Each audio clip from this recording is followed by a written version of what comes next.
Well, good morning, everybody, and welcome to this week's weekly wrap. It's the 20th of February. It is 8:30 in the morning. God, it's an early start. And I have Mirko on the screen. How are you, buddy? I'm really well, Luke, and I'm only one coffee in, which is always a concern. I've usually had three by the time weekly wrap gets going. I was going to say, mate, I was going to say, and we're both in black today, mate. What's going on? Very slimming black. It works a treat. I'm hearing you, mate. I'm hearing you. I'm hearing you. I'm hearing you. Now, it has been a cracking week this week. Lots been going on. The mind boggles about Victoria, but we'll get to that a little bit later. But mate, you want to give us a quick market update? Yeah, looking forward to touching on Victoria, but market wise, it's sort of from last week. We had a fair bit of chaos going on last week with question marks around the AI piece and the rotation out of tech and the like. A little bit more quiet, but probably that's a bit of a function of we've only actually seen 3 days of trading out of the US. Monday was a public holiday over there. Now, for a bit of a fun fact, in the US, they celebrate George Washington's birthday on the third Monday of February every year. That has Mhm. slowly morphed into what has become President's Day, where they sort of honour all the presidents. But George knows it's all about him and about about his birthday as well. So, look, US markets were closed on Monday, so we don't have too much guidance out of there. But so far, we're in the green all round in that respect. The US were also off a little bit last night, so I suspect that perhaps we may come off a bit, but so far so good in Australia. We've had 4 trading days and we're up 1.9% on the All Ords for the week. Reporting season has been pretty strong. BHP reported strong results, and we saw the CBA some of the last week report. So reporting season, all in all, has actually been pretty positive. So I think that's where the strength of the Australian market has come from, despite the fact that we only just recently increased our interest rates.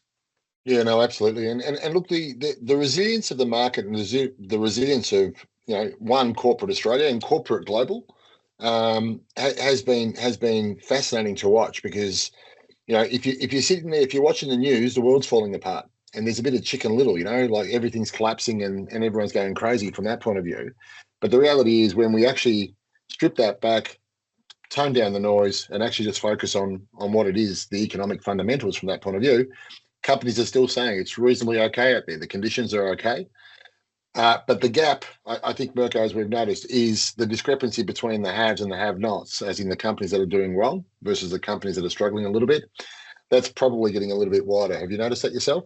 Oh, for sure, for sure. And I mentioned PHP, CBA because they were sort of stellar results. But if you missed your earnings or there was a downgrade and the like, and poor old Cochlear was off, I think 18% Yeah. on last trading day of last week. Off the back of their results. So yeah, you certainly don't want to miss market. The market is actually looking for a reason to punish you on that front. So I think that. I think you're right. It's almost as if the market has got this air of arrogance about it, that is happy to ignore everything else that is going on in the world and just keep on with a business as usual approach. Yeah, no, there's a bit of that, mate. There's a bit of that. Now, last week we saw, and on Friday, just as we were coming onto weekly wrap and all that, the Liberal Party at a federal level, for once in their life, decided to focus on themselves again. And from that point of view, decided to replace their leadership team. And we saw that Susan Ley, who was the previous leader, was deposed. Angus Taylor has now replaced her, and Jane Hume has come in as his deputy from that point of view. And during the course of the week, the Liberal Party have gone out and reframed their front bench. And one of the people, what I thought was really interesting was they appointed Tim Wilson, who wasn't a supporter of Angus Taylor and was a moderate from that point of view, and gave him the role of Treasury. Now, we all remember Tim Wilson. He prosecuted the case on franking credits rather well, not rather well, exceptionally well in 2019 and actually won the election, I would argue, for Scott Morrison. Good decision to appoint Tim Wilson, do you think? Yeah, look, people were sort of thinking that Jane Hume would naturally fold into the role of the shadow treasurer, but no, I think Tim Wilson has got some decent credentials about him, and particularly the way that the franking credit issue was handled back then. So Mm. I think, look, it's Friday. It's a week into this new union, and they're still together, so that's got to be a bit of a win that no one's knifed anyone just yet in the Liberal Party, so they're going all right. Yeah, no, I'm hearing you on that one. The only thing I would say about the Liberal Party, and this is really important to them, like there is no question with Susan Lay's leadership and all that, it was crippled and it was destined to fail purely because she wasn't being supported. Now, as to whether or not she deserved the support or didn't deserve the support is not for us to judge. But the fact of the matter is, you can't run a leadership, you can't run a team if your team is not behind you. In saying that, I think Angus and Jane, in their first interviews, came out and accepting responsibility for the election loss, saying that they got things wrong. I thought was a really, really good start. So you sit back and go, okay, that's fantastic. My only worry here is the minute they got pressed, all of a sudden they went back to the old arguments of immigration and all that kind of stuff. So there was a touch of culture warism about what they're doing. I'm not sure that the Australian electorate want to hear that sort of stuff. The Australian electorate is really worried about cost of living. And the problem with the Liberal Party is they seem so fixated on issues that are at the peripherals.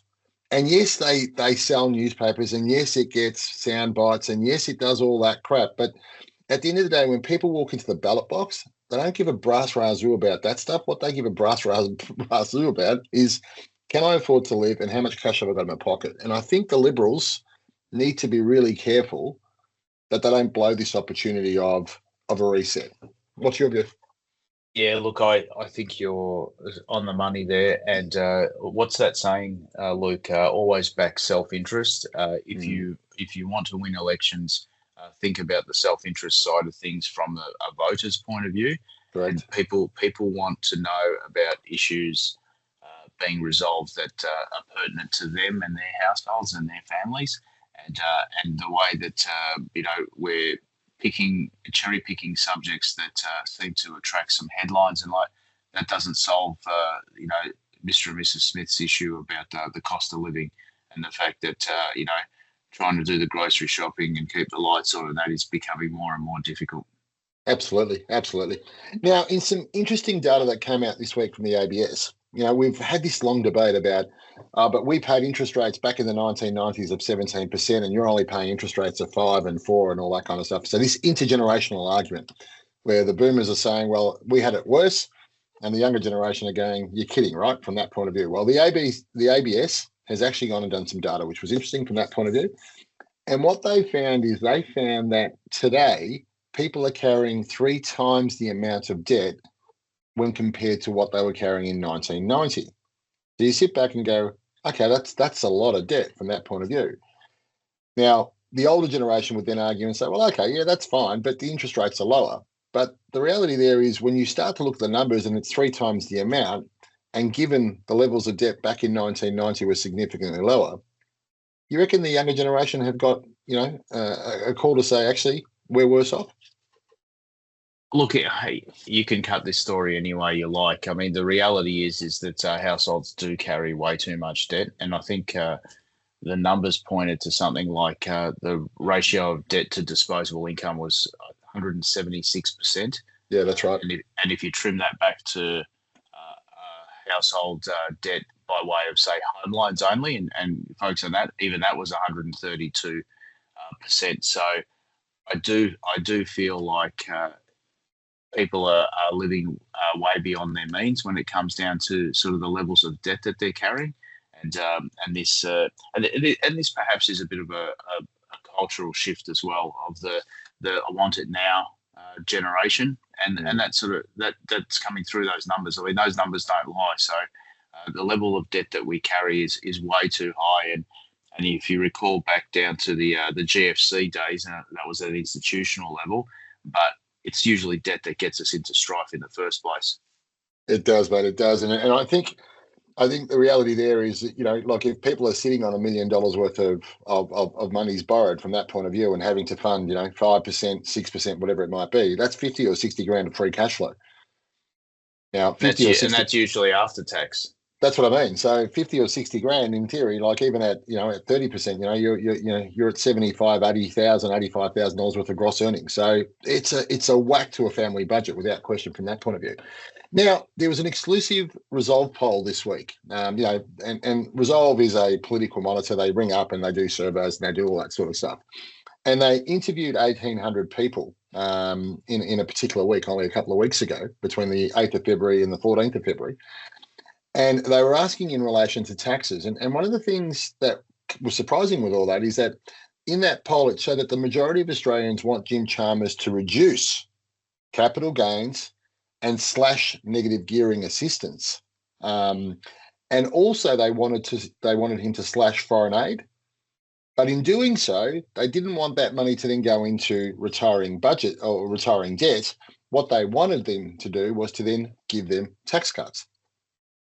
So very much going back to your point before of, hey, I'm happy as long as it comes back to me. Capital gains, negative gearing, slashing foreign aid, giving more tax cuts. I don't know what you're thinking, but that seems like a recipe for disaster in terms of an economic aspect, doesn't it? Well, it does, but it also smells of that. Remember that old Kerry Packer interview when he was being interviewed by the commission about the amount of tax that these companies are paying and whatnot, and the response was something to the effect of, "If I thought you buggers would do something useful with the money, I'd probably pay the tax." And I get a sense that the people that were polled here are coming from exactly the same agenda. They're like, "Okay, if you guys want to do all this, don't line your own pockets here. How about you give it back to the households that can probably do something useful with it and perhaps ease our burdens of that cost of living that we're talking about." But Absolutely. there's some very big topics here, Luke, that you've mentioned. Particularly the negative gearing, particularly the capital gains tax. As you well know, we've actually started fielding some calls from clients, sort of discussing things like, should I be offloading property? Should I be doing this? Should I be doing that? Should I stick with the strategy?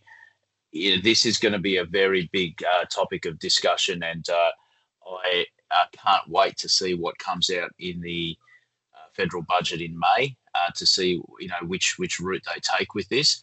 The fact that it is making the media and it's being drip fed out to the public says to me that the wheels are turning to actually put something forward. So look out and let's see what happens there. The problem with this, and as I've sort of explained to clients as well, is that you actually don't know when it could be, when some change like this will become effective. Is it retrospective? Do they go back to 1st of July? Do they say from the 1st of July in 3 years' time? It's always a bit up in the air. So making decisions on what might happen can be very, very costly as well. And you really sort of darts at a dartboard on that front.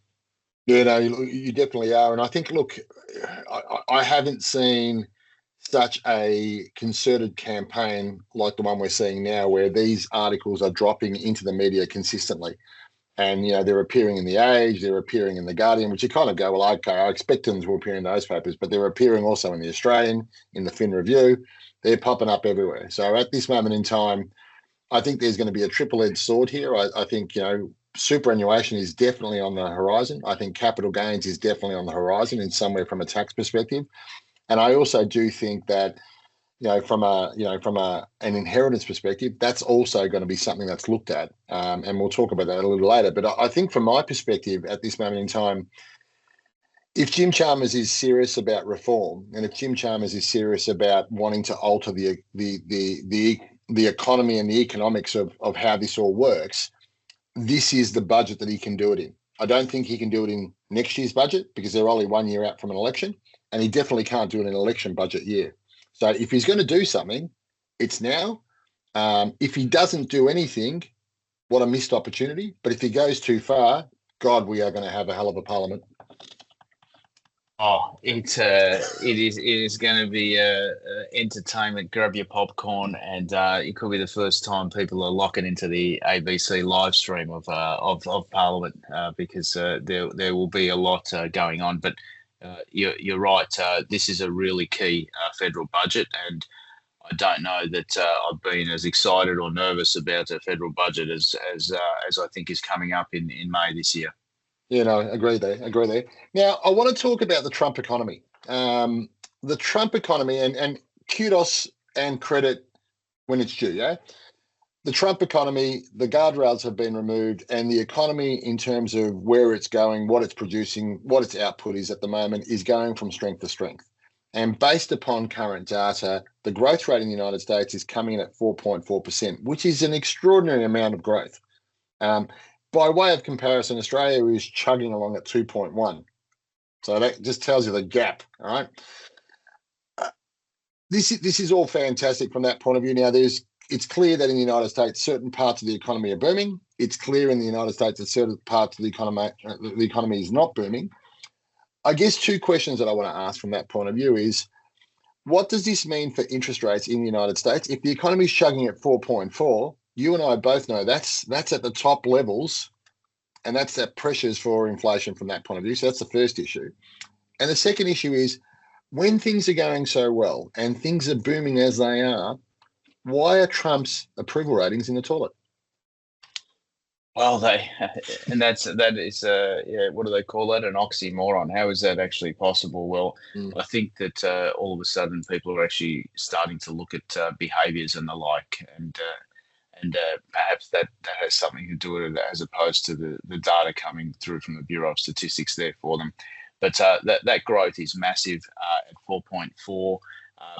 They're still in an easing cycle, interestingly enough, and I would say that, although the Trump administration will maintain that they have complete independence from the Federal Reserve, we all know that there's a significant sort of influence there. I think that they will stay in an easing cycle. They still have a little bit of,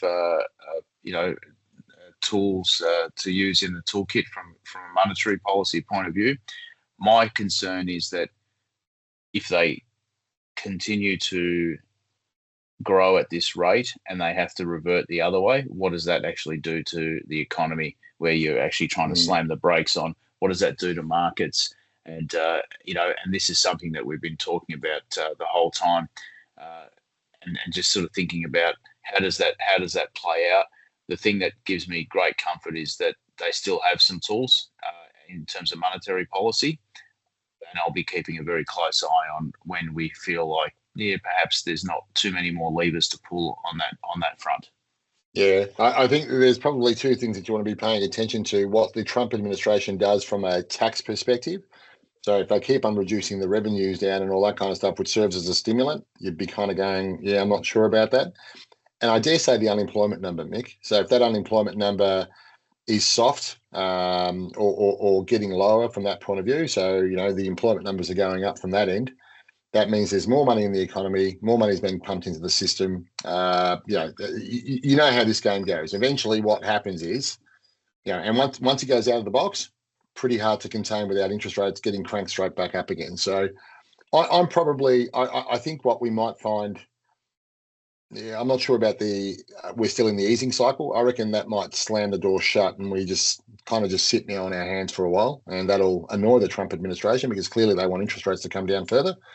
But yeah, I think that the data is pointing to the fact that, hang on, this economy is just too strong at this moment in time. Now, since we're overseas, I wanted to go quickly and just look at something in Holland. Over the weekend, the Dutch Parliament, and this was staggering, the Dutch Parliament have 150 members of Parliament, and 93 members of their Parliament voted for this. Okay, so it was a decent majority from that point of view, where they've approved a 36% tax impost on unrealised gains.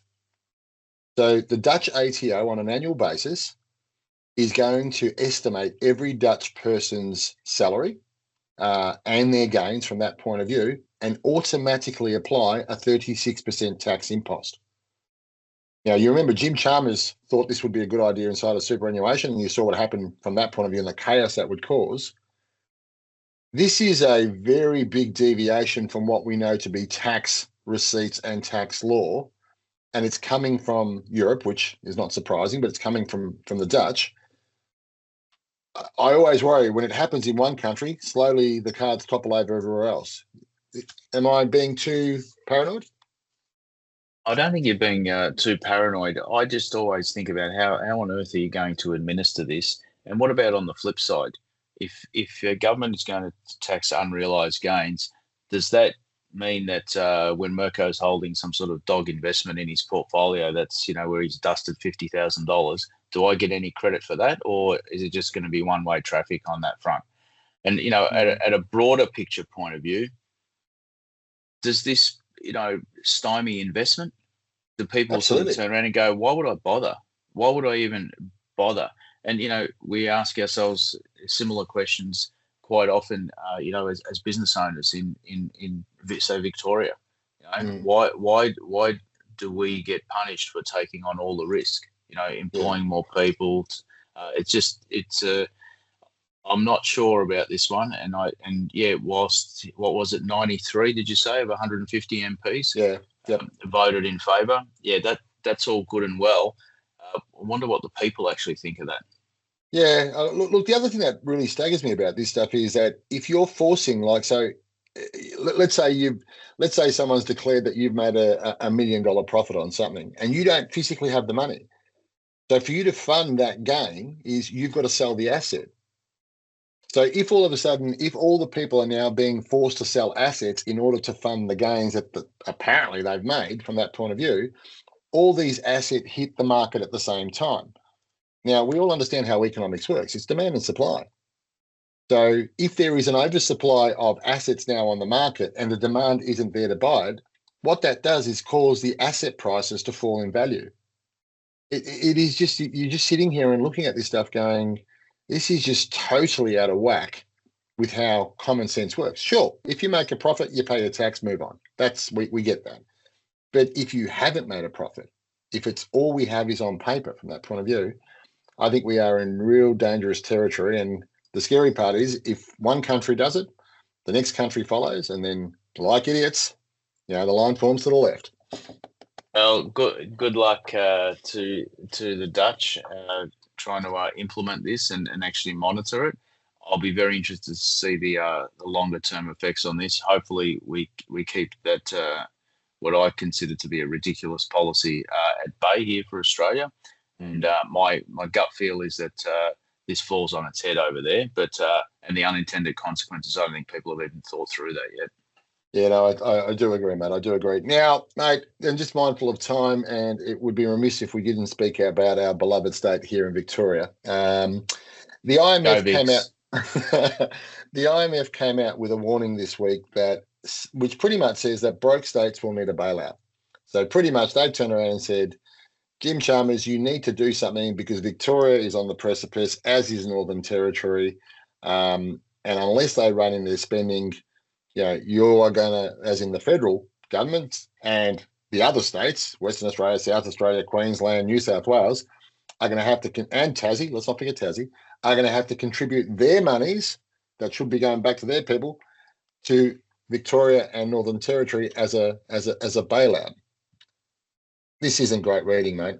No, and the thing is, I mean, this is the International Monetary Fund, so they've got no reason to actually pass comment judgment on this apart from we've had a look at the numbers, we've had a good dig around, and we don't like what we see, and we're putting it out there and giving you a bit of a warning to sort of say, hey, Jim, the reality is the Commonwealth, you're pretty much sort of a de facto guarantor for the states when it comes to this. You want to have a look in those backyards and make sure that their houses are in order, because if they're not, like we say to some of our parents, make sure your kids' affairs are in order, because if they're not, those problems become your problems. Or as far as the states are concerned, if the likes of Victoria and NT and the like can't get their act together, those problems become federal issues. And I think that we're well on the way to being in that spot. And I think one of the numbers I saw that basically the sort of gross debt we're looking at in Victoria is heading towards $3,000 per person. Yeah, maybe they'll just send us invoices. I mean, we get we just get invoices for everything these days. Maybe every Victorian just cops a $3,000 invoice, and hope is that it gets paid. I don't know. I don't like the way it's heading, and I certainly don't like the way that I can safely say the mismanagement of state economies is playing out, and every time open up the papers and listen to the news, it's not good reading, listening. And the one thing the catchphrase that has become all too common, Luke, is nothing to see here. There is nothing to see here, apparently. So that seems to be the catch-all to get out of any situation.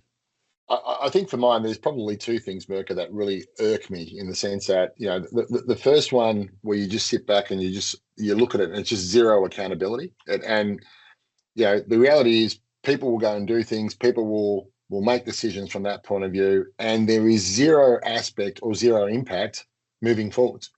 And you just sit there and go, that is just absolutely abhorrent that would be the case. And I think the other thing there too is, and what we need to understand that, and this is from a federal perspective, yeah, Victoria is on track to become the largest state in the country. Well, in terms of people, from that point of view, our population growth and whatever from that point of view is on track to do so. You cannot have what was potentially your biggest state being, you know, or operating on two cylinders when everyone else is operating on four. It's just, that's going to pull the country backwards.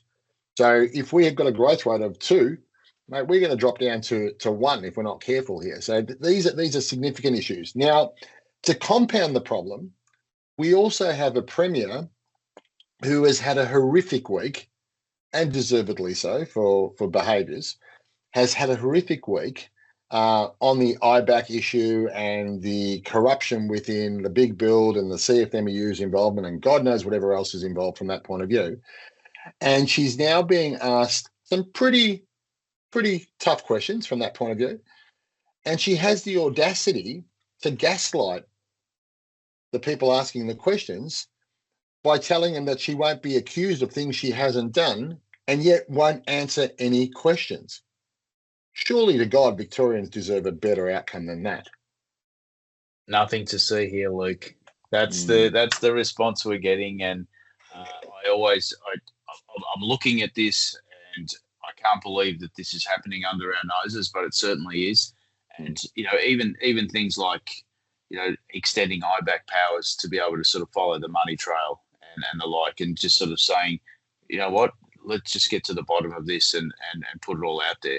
There's a reason that there's a hell of a lot of deflection going on, and it's all alleged and all the rest of it. That's all great, but what do we always say? If it looks like a duck, walks like a duck, quacks like a duck, it's probably a duck.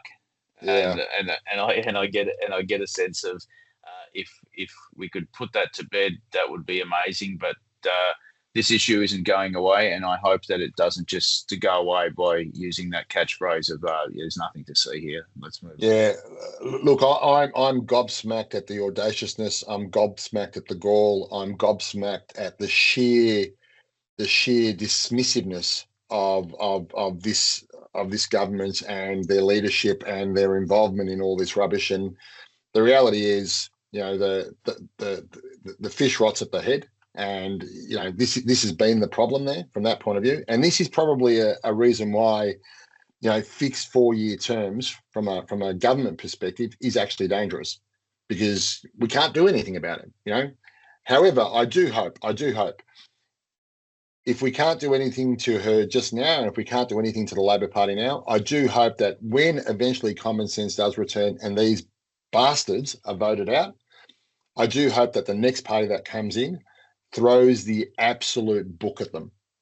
My concern is, however, is it just becomes another party in the trough, and that's the way life goes. Well, you know, so what's that, self-interest? That's probably what we'll see. I reckon the Victorian government right now is spewing that they don't have like a military or something. They could just go and start a war or kidnap somebody and sort of come up with some sort of distraction. They're running out of smoke and mirrors. So let's hope people get held to account and we end up with a decent outcome. And you know, who knows? There could be changes in the current party as well. That where they turn around and go, we've got no choice. We're going to make some big changes here, or else we're going to get cooked at this next election. We live in hope, mate. We live in hope. Now, what are you up playing this weekend, mate? It's I believe the weather's actually not going to be too bad this weekend on Saturday. Sunday, we're expecting quite a bit of rain, I believe. So, what do you got playing, mate? Anything exciting?